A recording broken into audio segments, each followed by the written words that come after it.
తాకట్టులో ఉన్న బంగారాన్ని విడిపించి ఆ రోజు ఆన్లైన్ రేటుకే మేము కొంటాం. Sharma gold company. నమస్తే గురుగారు. శ్రీమాత్రే నమః. శ్రీమాత్రే నమః.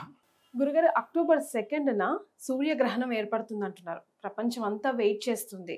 చాలా ట్రెండింగ్ టాపిక్ కూడా అవుతుంది. ఒక్కొక్కరు ఒక్కొక్క విధానంగా చెప్తున్నారు. చాలా రకాల కన్ఫ్యూజన్, టెన్షన్ ఏర్పడుతుంది. మాకైతే మీరు పర్ఫెక్ట్గా మాకు దారి చూపించగలరు. శ్రీ గురుభ్యో నమః. శ్రీమాత్రే నమః. అచింత్య వ్యక్తరూపాయ నిర్గుణాయ గుణాత్మని సమస్త జగదాధార మూర్తయే బ్రహ్మణే నమః. అయితే ఈ ఖగోళంలో చాలా అద్భుతాలు జరుగుతూ ఉంటాయి. ఈ అద్భుతాల్ని ఏవైతే కనుక గ్రహణాలు జరుగుతాయో అవి చాలా మంది నోట్ చేసి పెట్టుకుంటారు. గురుగారు, ఇవి నోట్ చేసి పెట్టుకొని ఆ తర్వాత జరిగిన ఈవెంట్స్ ఏం జరిగాయి, ఎలాంటి విపత్తులు జరిగాయి అనేది కూడా ఈవెంట్స్ నోట్ చేసి పెట్టుకుంటారు. ఇది ఎప్పటి నుంచో ఈ క్యాలెండర్ మెయింటైన్ చేస్తున్న వాళ్ళు చాలా మంది ఉన్నారు. ఇప్పుడు ఏం జరుగుతుంది అని అంటే, లాస్ట్ టైము ఎప్పుడైతే ఈ ఈవెంట్ జరిగాయో, ఇప్పుడు ఈ సంవత్సరం 2024 ఫిబ్రవరిలో ఒక గ్రహణం ఏర్పడింది. సంపూర్ణ సూర్యగ్రహణం ఏర్పడింది. అది 500 సంవత్సరాల తర్వాత ఒకసారి వచ్చే సూర్యగ్రహణం అది ఏర్పడింది. పూర్తి సూర్యగ్రహణం అమెరికాలో ఫస్ట్ టైం జనాలందరూ కూడా చూశారు. మనకి డే టైంలో నక్షత్రాలు కనబడ్డాయి. ఇది ఈవెంట్ అమెరికాలో జరిగింది. ఎప్పుడు? ఫిబ్రవరిలో జరిగింది. చాలా మంది ఈవెంట్ చూశారు. కానీ దాని తర్వాత విపత్తులు అనేటివన్నీ జరిగాయి. అవి అన్ని కూడా నేను చెప్పడం జరిగింది. ఈ ఫిబ్రవరి నుంచి మళ్ళీ మార్చి 29, 2025 వరకు దీన్ని ఏమంటారు అంటే గ్రహణ సంధికాలము, గ్రహణ వేదకాలము అంటారు. అందులోపల మిడ్ ఈవెంట్ అనేది ఒకటి ఉంది. అంటే ఎండ్ టు ఎండ్ కనుక చూస్తే మధ్యలో మిడ్ ఈవెంట్ అనేది ఒకటి ఉంది. మధ్యలో మధ్యగ్రహణము అంటారు. ఆ మధ్యగ్రహణమే అక్టోబర్ 2వ తారీఖు వచ్చేటువంటి మధ్యగ్రహణం. అంటే ఫిబ్రవరి 2024లో ఒక గ్రహణం వచ్చింది. మళ్ళీ మార్చ్ 2025లో ఒక గ్రహణం వస్తుంది. మార్చి 28వ తారీఖు గ్రహణం వస్తుంది. మళ్ళీ సూర్యగ్రహణం షష్టగ్రహ కూటమిలో వస్తుంది. పంచగ్రహ కూటమిలేమో ఫిబ్రవరి 2024లో వచ్చింది. షష్టగ్రహ కూటమిలేమో మార్చి 2025 28వ తారీఖు వస్తుంది. అంటే పంచగ్రహ షష్టగ్రహ కూటమిలో ఈ జరిగేటువంటి గ్రహణ వేదకాలం ఏదైతే ఉంటుందో, ఈ ఆల్మోస్ట్ ఈ యొక్క 1 year డ్యూరేషన్ ఏదైతే ఉందో, ఈ డ్యూరేషన్లో మిడ్ ఈవెంట్ అనేది ఒకటి ఉంది. ఆ మిడ్ ఈవెంటే ఇప్పుడు అక్టోబర్ 2వ తారీఖు వచ్చేటువంటి ఖగ్రాస, అంటే సంపూర్ణ ఖగ్రాస సూర్యగ్రహణము. దీన్ని రింగ్ ఆఫ్ ఫైర్ అని పిలుస్తారు. ఇది రింగ్ ఆఫ్ ఫైర్ అనేది అసలు రాదు. 6000 సంవత్సరాల క్రితం ఏర్పడిన రింగ్ ఆఫ్ ఫైర్ మళ్ళీ ఇప్పుడు ఏర్పడుతుంది. ఎప్పుడైనా సూర్యగ్రహణం జరిగితే పార్షల్ గా సూర్యగ్రహణం జరుగుతుంది. అంటే సూర్యబింబాన్ని పూర్తిగా ముంచకుండా సగం నుంచి వెళ్ళిపోతుంది షాడో. ఒక్కొక్కసారి సూర్యగ్రహణం పూర్తిగా మునుగుతుంది. అది 500 సంవత్సరాలకు ఒకసారి జరిగింది. మళ్ళీ 2048లో మళ్ళీ ఈవెంట్ ఉంది, సంపూర్ణ సూర్యగ్రహణం. సో ఇప్పుడు ఏదైతే కనుక ఈవెంట్ ఏదైతే ఉందో దీన్ని సంపూర్ణ ఖగ్రాస రింగ్ ఆఫ్ ఫైర్ అంటారు. అంటే చంద్రుడు సూర్యుడి బింబానికి మధ్యలో వెళతాడు, కానీ పూర్తిగా కప్పబడ్డు. చుట్టూ కూడా అగ్నిగోళం లాగా ఒక రింగ్ లాగా కనిపిస్తుంది మనకి. అంటే ఎర్రటి రింగ్ లాగా కనిపిస్తుంది. దీన్ని రింగ్ ఆఫ్ ఫైర్ అని కూడా అంటారు. ఈ సూర్యగ్రహణం ఎప్పుడు ఏర్పడింది అని అంటే, ఇక మీరు కల్కి సినిమా చూడొచ్చు. ఇప్పుడు ఇది కల్కి సినిమాకి ఇది కొంచెం రిలేటెడ్ గానే ఉంటుంది. ఎప్పుడైతే గనక భగవంతుడు మళ్ళీ అవతారం ఎత్తబోతాడో, ఎప్పుడైతే గనక లోక కంటకుడు పుట్టబోతాడో అప్పుడు ఇలాంటిది జరుగుతుంది. జరుగుతుంది. ఇప్పుడు షష్టగ్రహ కూటమి ఎప్పుడైతే పడుతుందో గుర్తుపెట్టుకోండి. షష్టగ్రహ కూటమి అయినప్పుడు ఈ భూప్రపంచంలో 2 పుడతారు. నేను చెప్పాను, పంచగ్రహ కూటమిలో ఒకడు పుడతాడు, షష్టగ్రహ కూటమిలో ఒకడు పుడతాడు. సో లోకాన్ని నాశనం చేయడానికి ఒకడు పుడతాడు, లోకాన్ని కాపాడడానికి కూడా ఒకడు పుడతాడు. సో ఇలాంటి మాస్టర్స్ పుట్టేటువంటి సంవత్సరమే ఇది.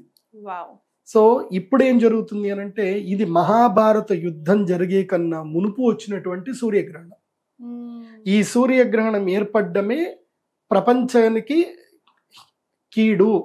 సో వరల్డ్ వార్ జరగబోతుంది అని అప్పుడే చెప్పబడింది. ఇది మన పురాణాల్లో కూడా ఉంది, ఋగ్వేదంలో కూడా ఉంది. భూమి రక్తంతో తడుస్తుంది అని కూడా ఉంది. భూమి పైన ఎర్రటి పువ్వులు చిగురిస్తాయి, రక్తముతో తడిచిన తర్వాత ఎర్రటి పువ్వులు చిగురిస్తాయని చెప్పి ఋగ్వేదంలో ఉందన్నమాట. సో అదే థియరీ ఇప్పుడు మళ్ళీ రాబోతుంది.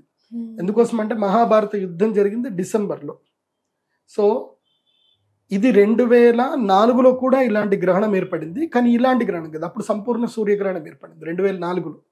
సంపూర్ణ సూర్యగ్రహణం ఏర్పడిన తర్వాత సునామీ వచ్చింది మనకి, చెన్నైలో భయంకరమైన పెద్ద సునామీ వచ్చింది మనకి.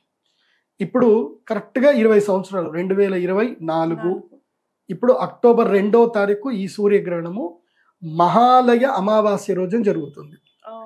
మహాలయ అమావాస్య, మహా ఆలయం, ఆలయం అంటే ఏంటి, పూర్తిగా ఆసమంతాత్ లయతీతి ఆలయం అంటే పూర్తిగా నాశనం చేసేదే ఆలయం.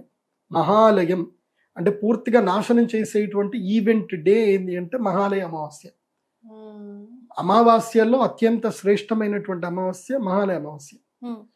మనకి అర్జునుడు కృష్ణుని అడుగుతాడు, కృష్ణ ఈ యొక్క 15 రోజుల్లో తిథుల్లో 15 రోజుల్లో ఏ తిథి శ్రేష్టమైంది అని అంటే కృష్ణుడు అంటాడు 365 రోజులు శ్రేష్టమే అని అంటే, అలా కాదు కృష్ణ, ఏదైనా ఒక తిథికి ఒక ప్రయోజనాత్మకంగా ఉంటుంది కదా, పూర్తిగా సంవత్సరంలో అత్యంత శ్రేష్టమైనటువంటి ఒక 15 రోజులు నాకు చెప్పు అని అంటాడు కృష్ణుడు.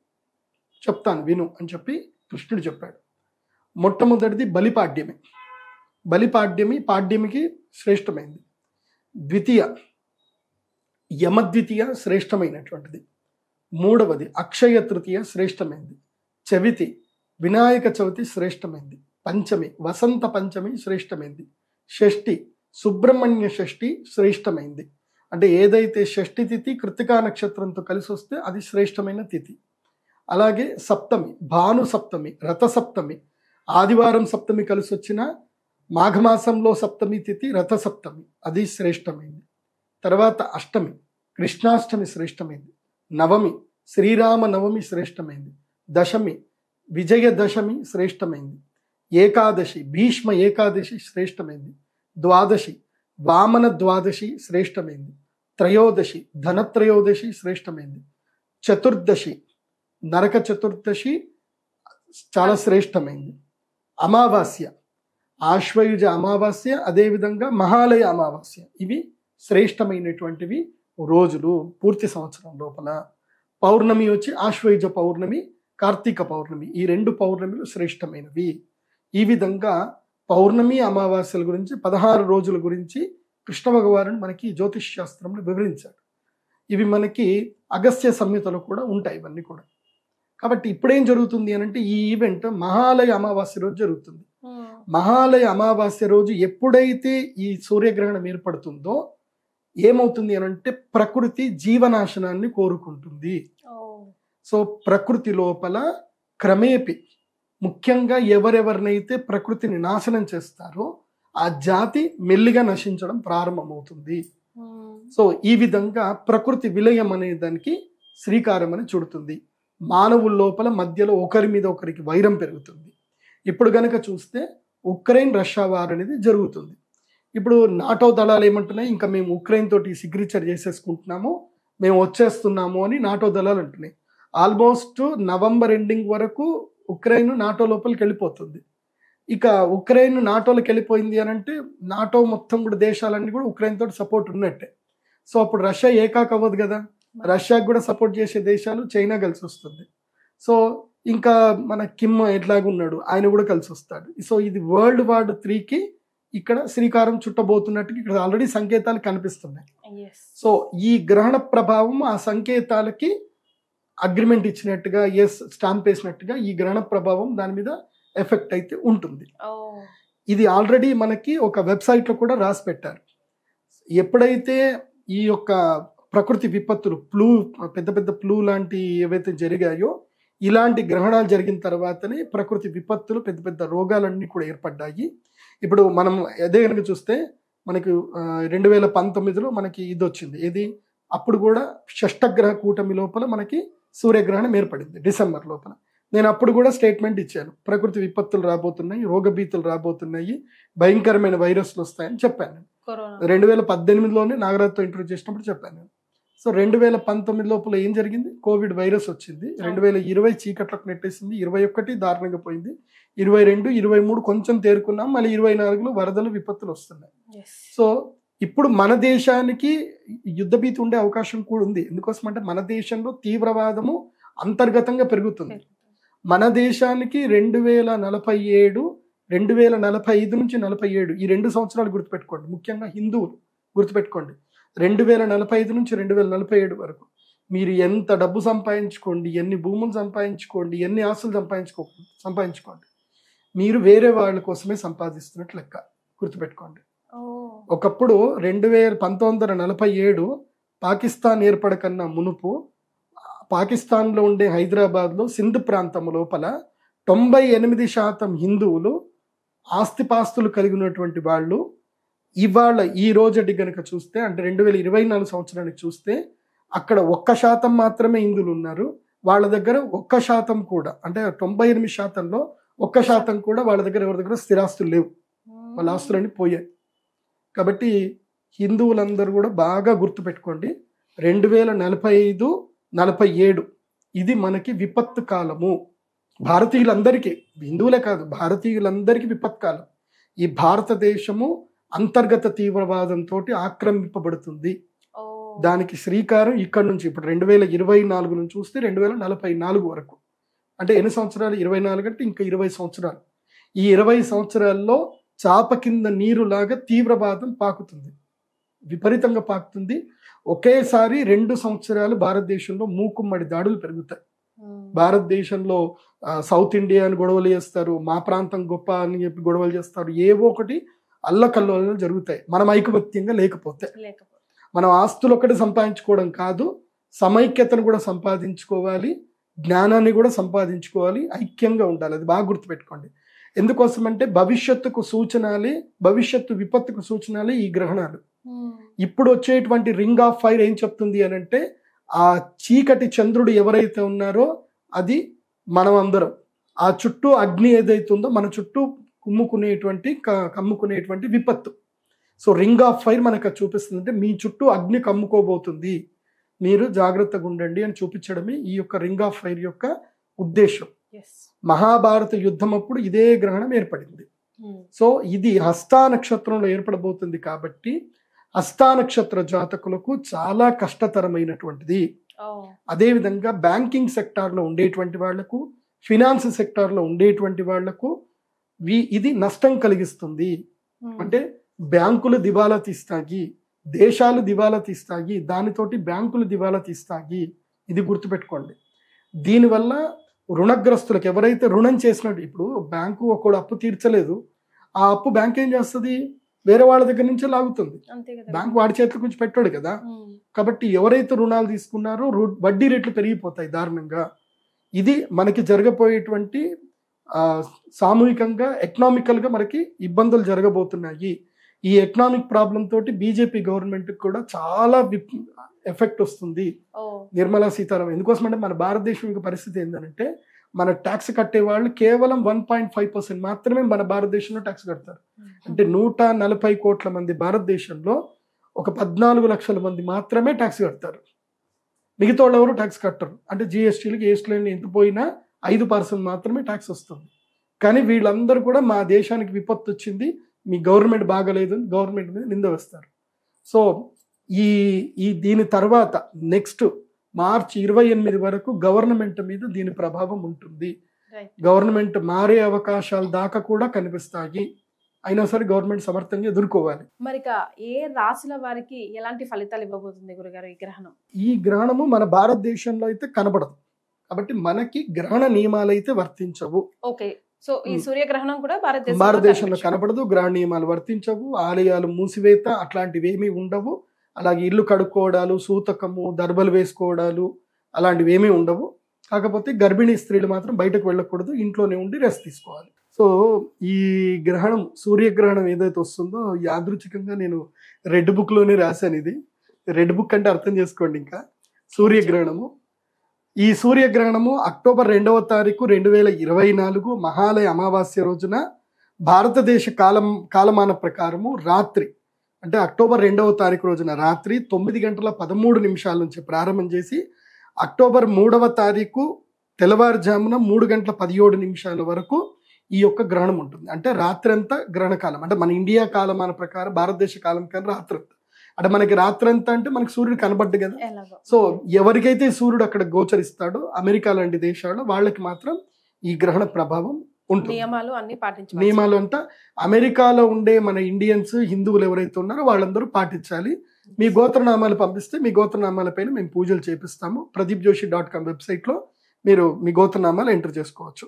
మీ ఎట్లా మేము ఆ రోజు యాగం చేస్తాం కాబట్టి ఏ ఏ రాశుల వారికి బాగాలేదు వారందరూ కూడా యాగం చేయించుకుంటే మంచిది. నేను ముఖ్యంగా చెప్పేది ఏంటంటే గ్రహణ సమయంలో మన జీవితంలో గ్రహణం సమయం అనేది పర్వకాలం. మన జీవితంలో ఇంకా మనం బాగుపడము, మనకి ఏం జరగదు అని ఎవరైతే అనుకుంటారో అలాంటి వాళ్ళ గ్రహణ సమయం వరం ఇస్తుంది. సో జీవితంలో అరిష్టాలన్నీ తొలగిపోవాలంటే గ్రహణ సమయమే అదృష్టమైన సమయం. ఆ సమయంలో మనము దేవతలకి యక్షిణీ దేవతలు గనక శక్తిని ఇవ్వగలిగితే ఆ గ్రహణ సమయం అయిపోయిన తర్వాత ఆ దేవతలు మనకి శక్తిని ఇస్తారు. తర్వాత ఆ ఒక్క గంట కాలము equal to the 1 year time. 1 year అనుకోవచ్చు, 10 year అనుకోవచ్చు. చాలా పర్వకాలం అంటారు. సో ఈ గ్రహణము ఎవరెవరికి బ్యాడ్ కీడు అని అంటే ముఖ్యంగా ఈ గ్రహణము హస్తా నక్షత్రం యొక్క 1, 2వ పాదంలో జరగబోతుంది. హస్తా నక్షత్రం వారికి గ్రహణము మంచిది కాదు.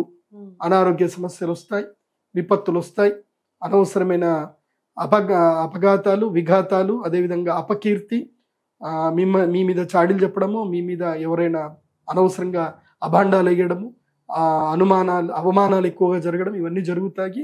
ఆస్తి నష్టం జరుగుతుంది, వ్యాపార నష్టం జరుగుతుంది. చాలా కామ్గా ఉండండి. అక్టోబర్ 18వ తారీఖు వరకు మీకు బాగుండదు. అక్టోబర్ 2 నుంచి అక్టోబర్ 18వ తారీఖు వరకు టైం బాగుండదు. మళ్ళీ మీరు ఆశ్వయుజ పౌర్ణమి రోజు పూర్ణ చంద్రుని చూసి దర్శనం చేసుకునేంత వరకు మీకు ఈ గ్రహణ దోషం ఉంటుంది. ముఖ్యంగా కన్యారాశి, మీనరాశి వారికి ఇది వర్తిస్తుంది ముఖ్యంగా. ఇక ఎవరెవరికి ఏ రాశుల వారికి బాగాలేదు అంటే 4 రాశుల వారికి, కన్యారాశి, సింహరాశి, మీనరాశి, మేషరాశి, ఈ 4 రాశుల వారికి ఈ గ్రహణము బాగాలేదు. ఇది ప్రపంచంలో ఎక్కడ ఉన్నా సరే వాళ్ళందరికీ బాగా ఉండదు. ఇది కేవలము గ్రహణం చూసే వాళ్ళకే కాదు, ప్రపంచంలో ఎక్కడ చూసే వాళ్ళకేమో 100% ఎఫెక్ట్ ఉంటుంది. గ్రహణం ఎక్కడైతే కనబడదో వాళ్ళకి 50% ఎఫెక్ట్ ఉంటుంది. సో ఇంకా గుడ్. ఈ గ్రహణం వల్ల ఎవరికి మేలు జరుగుతుంది అని అంటే కనుక కర్కాటక రాశి, మిథున రాశి, కుంభరాశి, వృశ్చిక రాశి వీళ్ళకి మేలు జరుగుతుంది. 100% చూసే ఎవరికైతే గ్రహణం కనిపిస్తుందో వీళ్ళందరికీ మేలు జరుగుతుంది.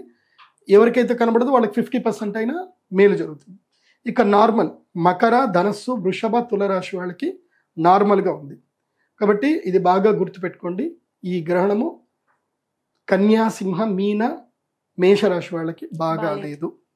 మరి పరిహారాలు ఏం చేసుకోవాలి అని అంటే ఎవరి జాతకంలో అయితే గనక సూర్యుడు, రాహువు కలిసి ఉన్నా, సూర్యుడు, కేతువు కలిసి ఉన్నా మీ జాతకం, ఎందుకోసమంటే జాతకంలో ఎట్లా చూసుకోవాలండి అని డౌట్ వస్తుంది కదా. మీకు చెప్పేది ఏంటంటే నా వెబ్సైట్లో pradeepjoshi.com వెబ్సైట్కి వెళ్ళిపోయి హోరోస్కోప్ పీడిఎఫ్ని మీరు ఆర్డర్ చేసుకోండి. మీకు పీడిఎఫ్ ఫైల్ వస్తుంది. అందులోపల మీ జాతకంలో 3వ పేజు 4వ పేజీలో ఉన్న లగ్న కుండలి అని పెద్ద కుండలి ఉంటుంది. ఆ కుండలిలో రవి, సూర్యుడు, రవి, రాహువు కలిసి ఉన్నారో చూసుకోండి. అలా కలిసి ఉంటే మీరు శ్రీచక్రపీఠం వచ్చేయాలి ఆ రోజు పక్క. రవి, రాహు ఒకే గడి లోపల రవి, రాహువులు ఉన్నారు, ఒకే గడిలో రవికేతువులు ఉన్నారు, శ్రీచక్రపీఠం పరిగెత్తుకుంటూ రావాలి. ఒకే గడిలో ఇది అక్టోబర్ 2వ తారీఖు రావాల్సింది. అక్టోబర్ 2వ తారీఖు రవి, రాహువు, రవి, కేతువు కలిసి ఉంటే అక్టోబర్ 2వ తారీఖు పరిగెత్తుకుంటూ వచ్చేయాలి. రాత్రి పూజ. దూరంగా ఉండే వాళ్ళ పరిస్థితి అంటే ఇండియాలో ఉంటే వీలైతే రండి, రాలేదు అని అంటే గోత్రనామాలైనా చెప్పించుకోండి. మేము లైవ్ పెడతాము, లైవ్ టెలికాస్ట్ అయినా చూసి అక్కడి నుంచి మీరు సూర్యారాధన, ఓం నమ శివాయ, శ్రీమాతృ మంత్రాన్ని అందరూ జపం చేసుకోండి. అయితే అక్టోబర్ 2వ తారీఖు రాత్రి యాగం ఉంటుంది, అరిష్ట నివారణ తంత్రము యాగం ఉంటుంది. కాబట్టి అక్టోబర్ 2వ తారీఖు రోజున ఎవరి జాతకంలో అయితే రవి, రాహువు, రవి, కేతువు కలిసి ఉన్నారు తెలుసుకోండి. ఇంకొకటి, ఎవరైతే గనక సూర్యగ్రహణానికి చంద్రగ్రహణానికి మధ్యకాలంలో పుట్టారో, లేదా చంద్రగ్రహణం అయిన తర్వాత 15 రోజులకి, లేదా సూర్యగ్రహణం అయిన తర్వాత 15 రోజులకి ఎవరైతే పుట్టారో వాళ్ళు గ్రహణ వేదతో పుట్టారు. అది గుర్తుపెట్టుకోండి. అది ఎలా తెలుసుకోవాలి అని అంటే simple, me date of birth, time, place రాసుకోండి. గూగుల్లో మీ సంవత్సరం, ఇప్పుడు ఉదాహరణకి మీరు 1982లో పుట్టారు, lunar and solar eclipse in 1982 అని కొట్టండి. సో మీరు ఉదాహరణకి అక్టోబర్ 2వ తారీఖే పుట్టారు అనుకుందాం. అక్టోబర్లో ఒక సూర్యగ్రహణం ఏర్పడింది 1982లో. సో అక్టోబర్ 15వ తారీఖు ఏర్పడింది సూర్యగ్రహణం. అంటే మీకు గ్రహణ వేద ఉన్నట్టు లెక్క. అంటే అక్టోబర్ 2వ తారీఖు నెల రోజులు అటు, నెల రోజులు ఇటు, ఏది ఉన్నా మీకు గ్రహణ వేద ఉన్నట్టే, గుర్తుపెట్టుకోండి.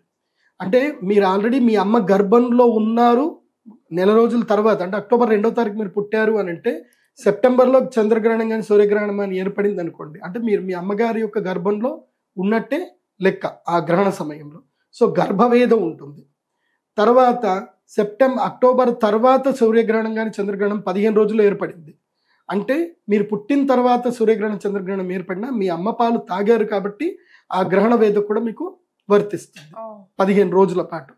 కాబట్టి 30 రోజులు అటు 30 రోజులు ఇటు జన్మకి గ్రహణ వేద తప్పకుండా ఉంటుంది. సో గ్రహణ వేద ఉన్నటువంటి వారు తప్పకుండా వచ్చి పూజ చేసుకోవాలి. గ్రహణ వేద లక్షణాలు ఏమిటి అని అంటే, ఒకటి జ్ఞాపక శక్తి సరిగ్గా ఉండకపోవడం, రెండవది ఏ పని చేస్తున్నా విఘ్నాలు రావడం, జీవితాంతము రుణగ్రస్తులై ఉండడం, జీవితంలో ఎప్పటికప్పుడు శత్రువులు కొత్తగా పుడుతూ ఉండడం, సుఖము లేకపోవడం, సంతోషం లేకపోవడం, ఎంత సంపాదించినా ఆ సంపాదన మిగలకపోవడం, ఇవన్నీ కూడా అరిష్ట సంకేతాలు.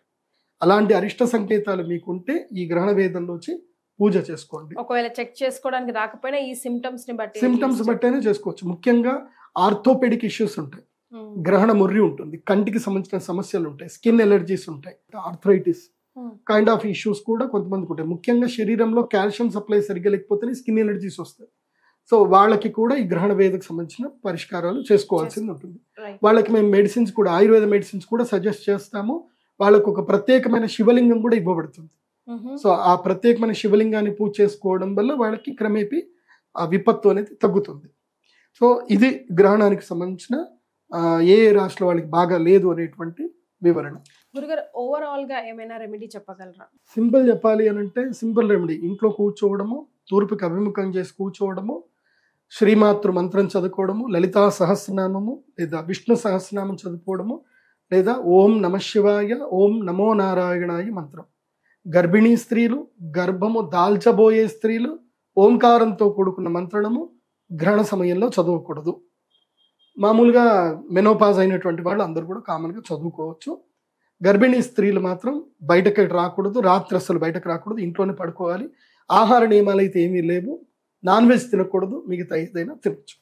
గురుగారు ఏ జన్మలో ఏదో అదృష్టం చేసుకున్న వాళ్ళు మాత్రమే ఈ వీడియో చూడగలరు అనిపిస్తుంది. బికాజ్ చాలా చాలా ఇంపార్టెంట్ విషయాలు ఈ వీడియో ద్వారా మీరు తెలియజేశారు. ధన్యవాదాలు. శ్రీమాత.